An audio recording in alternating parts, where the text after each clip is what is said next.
Hari Om friends, this is Yogeshwar Shastri. Today's video is a bit different, so I'll be doing some book reviews from now on, mostly from books from my personal collection and from in topics which I'm really interested in. So today's book review is on a book which deals with the 1965 Indo-Pakistan War. So it's a very interesting book because I had come across descriptions of some of the battles. So Asal Uttar or Khemkarn is one of the famous ones, where the Indian armored divisions knocked out, I think, around 100 Pakistani tanks. So, but these were random bits and bobs, and I first came across the detailed description of the battles in a Gujarati magazine called Safari. So it's a fantastic magazine. I think they have got an English edition as well, but I don't think the English edition deals with history and a lot of other topics, so they tend to avoid the controversial stuff in the English language edition. And it's a fantastic magazine, and it's a very interesting backstory of that magazine as well. So I'll create a separate video on Safari magazine. So that's something uh, that's going to be very interesting. Okay, so let's. So I won't kind of waffle and go here and there, meander off. I'll try and stay on the point. So this book is an excellent book, and this is written by Shiv Kunal Verma. So there's his pick on the last page, and there are quite a few YouTube podcasts where the podcasters have interviewed him. So you can listen to them. I'll put a link to a few in the description thing. He's a military historian, and he's had a very unique position because he was brought up in a military family, and he grew up with a lot of classmates who joined the military, and he's also produced some very famous films on the Kargil War and the Indian Military Academy, National Defense Academy. And there's another book he's written, which is the 1962, The War That Wasn't. So this is another book I'm going to buy. It was out of print, but I think they've reprinted this. So I'll read that. I'm looking forward to that book. I'll read that and review that as well. So, so just going by the book's production values, I think it's done by an imprint of Rupa Press. So that's, I think, LF Book Company, an independent publishing firm promoted by Rupa Publications. So very high standard of typesetting, proofreading, and I went through the book. I couldn't really find any typos or errors. So fantastic book, and I think the main point with this book is it's very well organized. In the sense, if I was to just take you through the table of contents, there we go. Okay, so let me zoom in a bit, and where's zoom? Okay, so it's not zooming. Anyway, we'll leave that. So if you look at the contents, so you got a little bit of the background, and a little bit of the background also deals with the Indo-China War of 1962, where we got a very solid drubbing from China, and which displayed complete disorganization at not only the political leadership but also the army leadership as well. So we kind of get away by blaming Nehru, Krishna Menon, etc. But it was the army leadership which was at fault as well. Okay, and then you got the backstory and how Pakistan thought that they could, pretty much dismember India in 1965 because Indians being cowards and in dhotis, and I think they have this stereotype of Indians with shikhas and all that. So so basically they think that we are cowards and we'll run away, but obviously it never turns out to their expectation. So you got the different phases of the war. So the 1964 1965 war, sorry for that, was quite interesting because it stretched from January till end of September, almost September 22nd, 21st, 22nd, when the ceasefire was announced. And it happened at three different locations. So the Pakistan first attacked on the Gujarat border, which is the Rann of Kutch. The second invasion was in Chamb in Jammu and Kashmir, and the third all-out battle where India actually crossed over the the international border with Pakistan was on the Punjab front. So this was a multi-front war, and it went on in phases. So this is a very good description, and the book is actually split up according to the phases of the war. So it follows the chronology and the timeline very well. So it's a good summarization of the 1965 conflict, from the beginnings to Operation Gibraltar and the Champ attack, and finally the all-out war. So what I really liked about the book is it covers a much ignored aspect, which was the beginning of the war, which started with the Pakistani invasion of Kutch in Gujarat in January 1965. And one thing to remember while reading the book is its military history. So it deals with political personalities, but they are on the sidelines. The key players are all the generals and the different brigades and the regiments and etc. who fought the war. So it's a military history.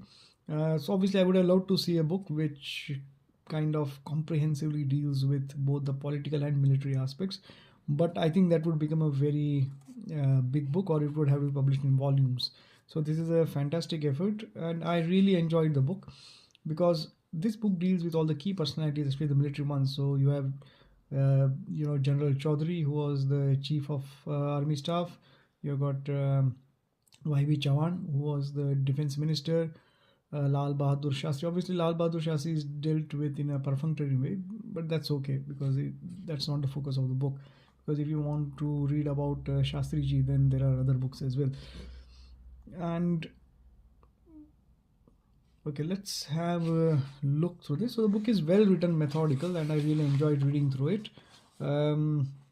There are some points which I think which are not criticisms, but which would probably add some value to the book. And so it's got maps, and generally the books and typesetting, everything is fantastic. So it's got hopefully the camera is clear. So it's got maps of the different battles with the different formations who fought in the battles, and you got some good photographs, archival photographs. And this is the capture of Hajipir Pass by the Indian Army. So it was a very great achievement against all odds. But obviously, like every battle, we gamble it away on the bargaining table. So just like 71, 65, all these wars, we can't really call them victories because they didn't achieve anything substantial, except that we lost a lot of men, material, but we kind of went back to the drawing board, as they say. So these are the Pakistani raiders. So 1965 Champ attack was a rerun of the 47-48 invasion of Kashmir by the Pakistani army and the tribals armed by the Pakistani army. So they tried the same stunt in 65, and I think there were around 10 to 12,000 raiders who had infiltrated into Kashmir. But 65 was a different situation because there wasn't a lot of local support which they were banking on. There were pockets of support, obviously, and there is an incident of one village where the village leaders came and lured the army into an ambush. So, but I think for most part, the Kashmiris kind of learned their lesson, just because their core religionists or, followers of Islam didn't mean that they would kind of not molest them. Okay, so this is again Operation Gibraltar, the master plan, and some of the weapons captured from the raiders. And this is a pic of the raiders getting all ready, gung-ho, to march and attack. But obviously they suffered horrendous casualties. Okay, so again, good maps, and this is Operation Ablaze. And this is the Rann of Kutch assault. So I just turn this around. So this is the Rann of Kutch assault, and it shows all the key areas. So I think you got Sardar Post somewhere here. I can't locate it on the map, but I'm sure it's somewhere here. Yep, there's Sardar Post. So this was the target of ferocious attack, and it was brilliantly defended by CRPF and one Mahar. So paramilitary did a very great job. And this is the pattern tanks. These were photographs done by Vampire pilots, and that's a Vampire aircraft of these tanks in Kutch, because US had put a condition when supplying weapons to Pakistan and these were state of the art for the 60s, that they would be kept only as a reserve and not used against India. But obviously, I mean, who believes those things? So this is kind of the map. So maps, photographs, everything, really enjoyed them, and they add a lot of value to the book. So let's see, and there are dedicated chapters on each sector. So we have got the Sialkot sector, and it follows the timeline, which is very important. Otherwise, everything kind of gets mixed up.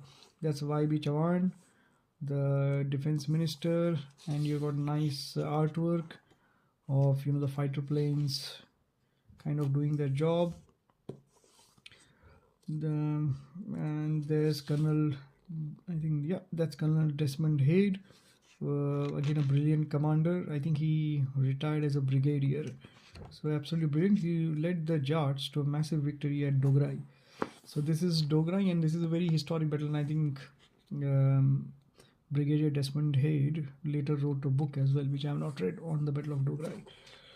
So yeah, great maps. And this is the Lahore district, where, and this is police station Barki, where the Indian army kind of, because Lahore is kind of protected from India by the Ichogil Canal.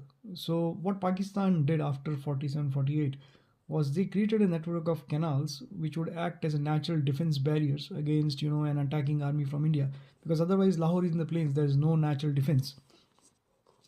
So they blew up the bridges across the Ichogil Canal, so the Indian army kind of stopped on this bank. But yeah, we went quite a lot of the way in.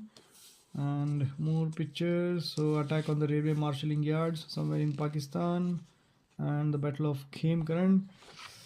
And you got all these pattern.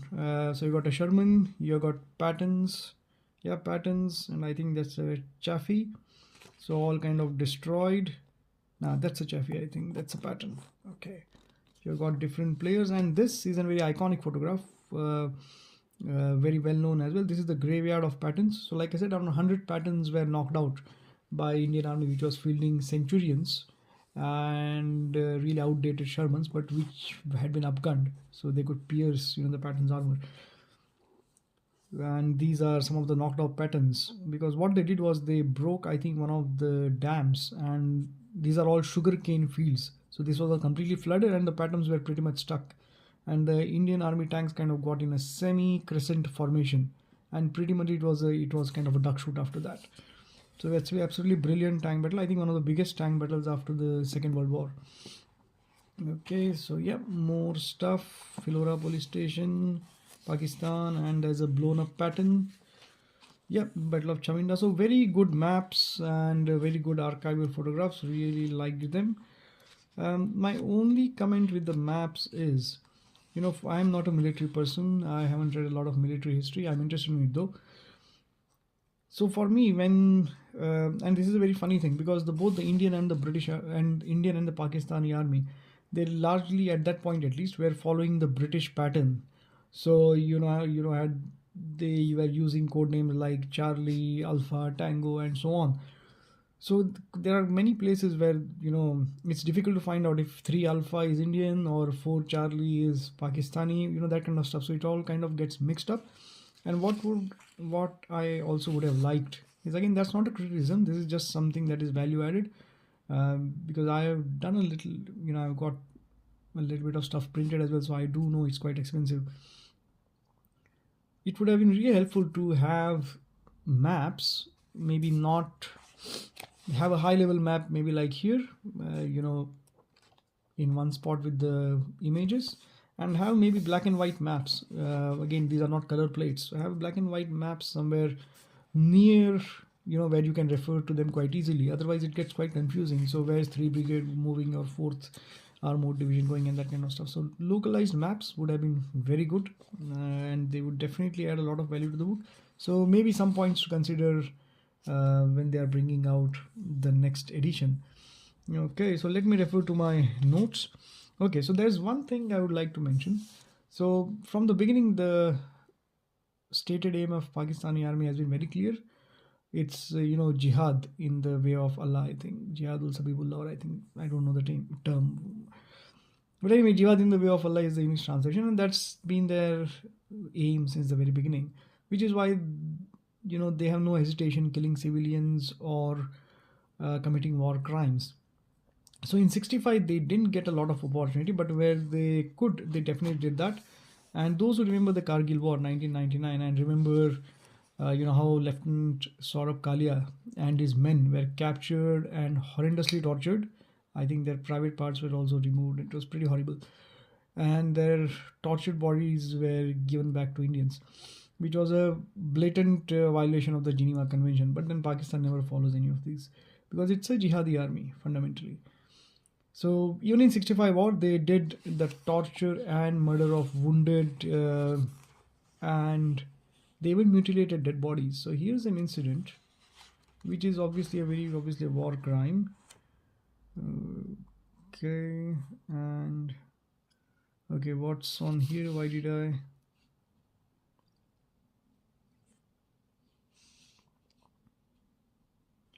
Okay, so here's that. So this is an incident where I spoke about the villagers luring the Indian army into an ambush set by the Pakistani infiltrators in Jammu and Kashmir in 1965. And this is in this incident they were lured into an ambush. Several army men died. Then they retreated and then they attacked again. So they had to leave their dead bodies in the nearby cornfields. Okay. Finally, Bravo and Charlie companies went into Khag, where they found their own 5 dead from the previous evening in the nearby cornfields, savagely mutilated. This was a standard practice adopted by the Pakistanis, be they irregulars or regular troops. And there's another incident. Okay, so like I said, 65 they didn't have a lot of opportunity, but they did it where they could. So 75 was the big one where they massacred around 2 to 3 million Bengali Hindus. I think 80% of them were Hindus, and they raped around 200 to 300,000 Bengali Hindu women. And I remember my history teacher, her brother was a major, I think, in the 71 war, and she described an incident when he came across a field where the woman had been raped and buried alive with only their hands sticking out. So this is the kind of Pakistani army, and then we wonder why they behave as they behave. So okay, where's that? And this is an incident where the Indian army attacked. So we are fighting in our own territory. Remember this till this point. So these are infiltrators in our territory. Okay, we are not in the Pakistani territory. So we are trying to get them out from our territory, and I think paratroopers, one para.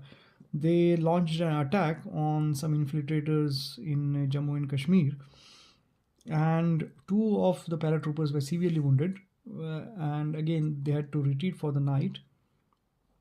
Okay, so where's that? Okay, the 2 wounded paratroopers who had been left behind earlier in the morning were both found dead. Sadhu Singh had been shot at close range, and his body was lying next to the command bunker, while Lal Singh's eyes had been gouged out. Okay, so this is standard Pakistani army practice, and they have done this. So I'm not sure what rules the Indian army plays by, but if this was done to any of the Anglo-Saxon forces, the US, the British, they would have had the revenge. So that's all I can say. Okay, so the next thing is there's also mention of Pakistan using napalm. Now napalm, if you know about it, is an extremely flammable explosive. It's almost like liquid fire, which was used extensively by the Americans in the Vietnam War. So they bombed areas and areas of Vietnam, Laos and Cambodia with this napalm. It just burns everything it touches. Very terrible kind of explosive thing used in war. And Pakistan used napalm on I think they bombed villages near Amritsar and several people were killed. So Pakistan didn't hesitate to even kill civilians in the 65 war. So we don't know a lot of these things, but what I really liked about this book is it also brings out the heroism of not just the army personnel, the air force. Navy didn't have a great role to play, and this was not the Navy's fault. Okay, so I'll touch on this as well. There was a person called Chaman Lal who was, I think, a railway worker, and Pakistan had bombed the railway yards near Amritsar. So these, uh, you know, um, the railway oil tankers. There was a complete train of these oil tankers which was bombed, and three oil tankers were on fire. So what Chamanlal did was he jumped into the fire and uncoupled the blazing oil tankers. So the rest of the train and the entire marshalling yard was saved, and he died in that. So and he was I think awarded the Ashok Chakra. So yeah, very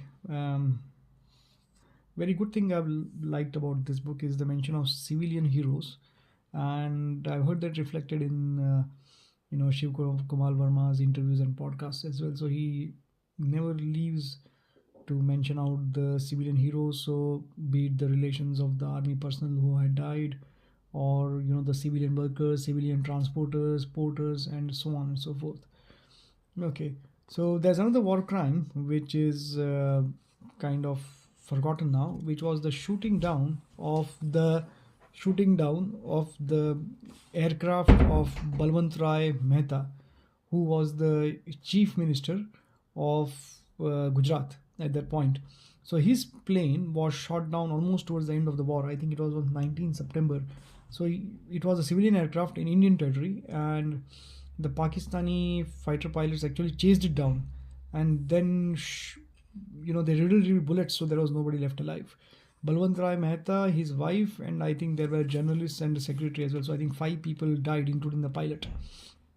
So this was clearly a war crime. So somebody should have been caught after the war, because we are in the bargaining position, and really hauled up for war crimes. But it was never done, because if you think about 71, 90,000 prisoners of war, all Pakistani soldiers who had committed war crimes, rape, murder, loot, everything of that, and we let everybody go scot-free.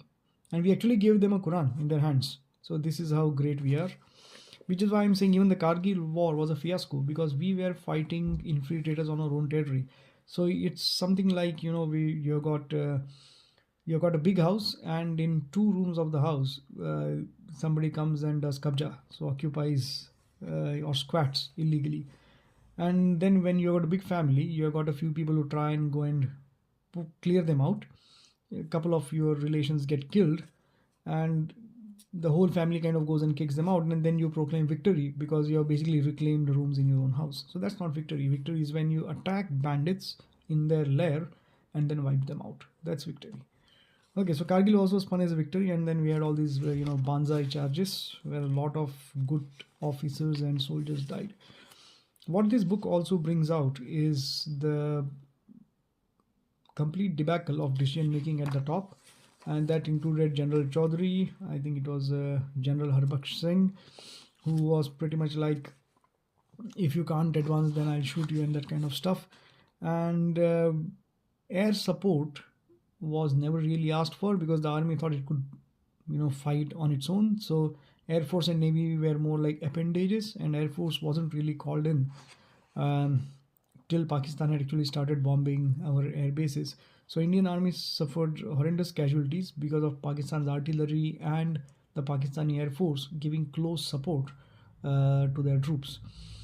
So this concept of trying to use the Air Force as an airborne artillery is a very kind of strange concept.